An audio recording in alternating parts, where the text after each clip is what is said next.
apakah Shopee Pinjam dan Shopee PayLater itu benar-benar akan membawa ke jalur hukum dan akan didatangi DC ke rumah teman-teman.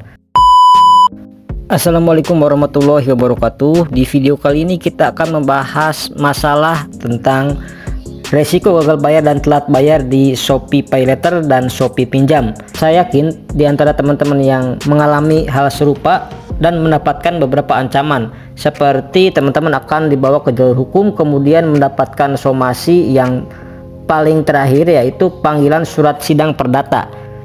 Jadi untuk jawaban sampai saat ini saya rasa itu tidak mungkin, dan saya rasa kemungkinannya sangat kecil sekali ya teman-teman kalau teman-teman masuk jalur sidang perdata. Jadi intinya teman-teman di sini saya ingin menyampaikan kepada teman-teman, yang pertama tetap tenang ya, itu ya kuncinya, tetap tenang.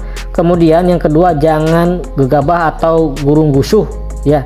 Yang ketiga, jangan sampai teman-teman berpikir untuk mencari dana talangan seperti gali lubang atau tutup lubang dengan membayar hutang Shopee PayLater, karena ketika teman-teman nanti gali lubang tutup lubang dan teman-teman itu tidak bisa membayar hutang, dan ujung-ujungnya kalau teman-teman udah pernah gabay di satu pinjol akan kesulitan gabay lagi dan akhirnya terjebak di pinjol.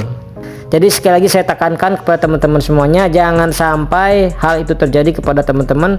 Ya kalau memang teman-teman itu Shopee PayLaternya ingin membawa ke jalur hukum, saya rasa itu nggak mungkin ya teman-teman, karena prosesnya itu nggak segampang yang teman-teman kira ya. Untuk masalah DC lapangan, Shopee PayLater juga itu masih belum ada di seluruh Indonesia.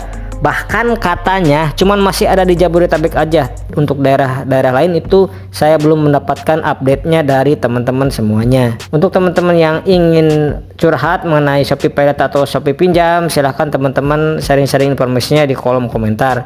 Kok kenapa sih data busuk di beberapa aplikasi pinjol lain itu masih bisa cair? Atau istilah pinjol data busuk bisa cair?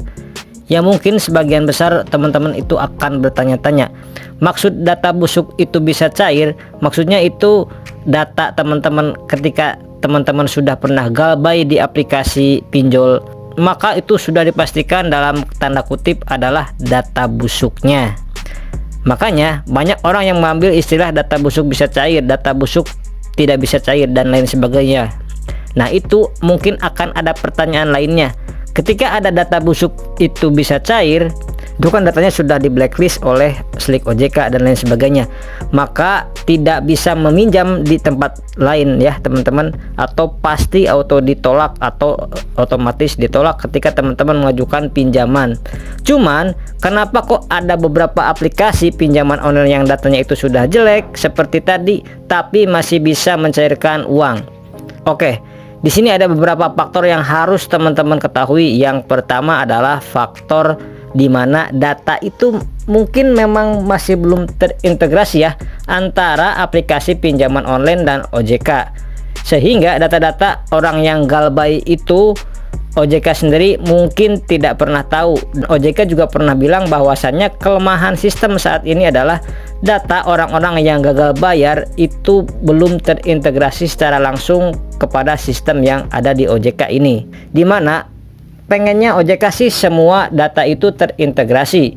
Jadi misalnya orang yang galbay di pinjol Aku Laku itu sudah pasti tidak bisa digunakan atau meminjam uang di aplikasi pinjaman online Kredit Pintar, contohnya seperti itu ya. Nah inilah yang sedang diperjuangkan oleh OJK. Jadi sebenarnya ini merupakan kesalahan-kesalahan yang dilakukan oleh para oknum pinjaman online yang tidak bertanggung jawab. Jadi orang yang sudah galbay dikasih pencairan dana lagi, nah ini kan akan membuat hutang mereka itu semakin membesar, semakin membengkak, dan itulah sebenarnya yang melatar belakangi bahwasannya kenapa kok ada istilah pinjol yang bisa mencairkan dananya.